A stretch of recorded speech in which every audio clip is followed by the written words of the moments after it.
مسکن علم ہیں، دردوں وغیرہ میں بھی بہت مفید ہے، دردوں سے بھی سکون بخشتے ہیں، تسکین دیتے ہیں، جگر کو تسکین دینے کے واسطے بھی بہت مفید چیز ہے۔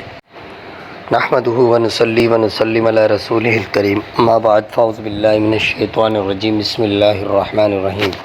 ہربلز کی جانب سے ڈاکٹر فہیم ہربلز آپ کو پروگرام میں خوش آمدید کہتے ہیں۔ السلام علیکم ورحمۃ اللہ وبرکاتہ۔ ناظرین، آج کی ہماری جڑی بوٹی جو پودا ہے وہ سادہ سرئی کا پودا ہے۔ سادہ سرئی کے پودے جنگلات میں پیدا ہوتے ہیں اور اکثر سال میں 2 بار یہ پیدا ہوتے ہیں، بارشوں کے بعد اور ماہ فروری میں۔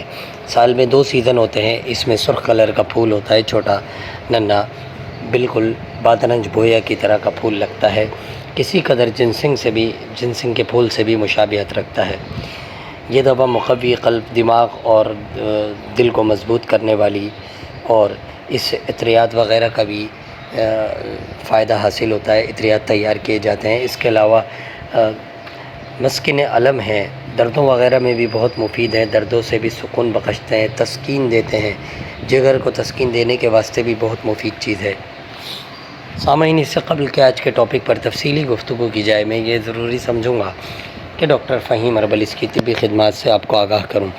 آپ سوراب گوٹ GDC آفس کے سامنے ہربل ہلز کلینک کرتے ہیں، دبئی، کویت، جدہ میں بھی کلینک کرتے ہیں۔ اس کے علاوہ آپ مارننگ شو کرتے ہیں K21 اور GTV پر۔ آرٹیفیشل انٹیلیجنس کے ذریعے ساری دنیا میں ادویات کی ترسیل کی جاتی ہے۔ یہ تھا مختصر تعارف ڈاکٹر فہیم ہربلز کا۔ مزید رہنمائی کے لیے نیچے دیے گئے نمبر پر رابطہ کیا جا سکتا ہے۔ تو آئیے بات کرتے ہیں سادہ سرئی کے پودے کی۔ یہ پودا مسکن علم ہے اور مزاج میں معتدل یا ٹھنڈا مانا جاتا ہے۔ اس کے پتے مفرح مقوی قلب ہیں۔ اپنی عطریت کی وجہ سے یہ مفرح اور مقوی قلب و دماغ ہیں، اور اس پودے کے جو پوست ہیں، یعنی کہ پتوں کے ہمراہ اس کے پوست قابض ہوتے ہیں، مسکن علم ہوتے ہیں، مجفف ہوتے ہیں۔ تمام زخموں پر اس کا عرق لگانے سے زخموں کو خشک کر ڈالتے ہیں۔ بعض اطباء کرام اس کے پتوں کو کوٹ کر اس کا پھایا بھی بناتے ہیں۔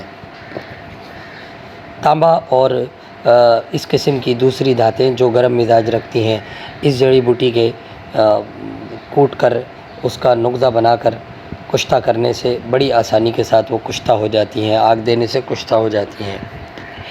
اس کے علاوہ یہ جڑی بوٹی سیلان الرحم کو زائل کرنے کے لیے سفوف بنا کر مصری کے ہمراہ کھلائی جاتی ہے۔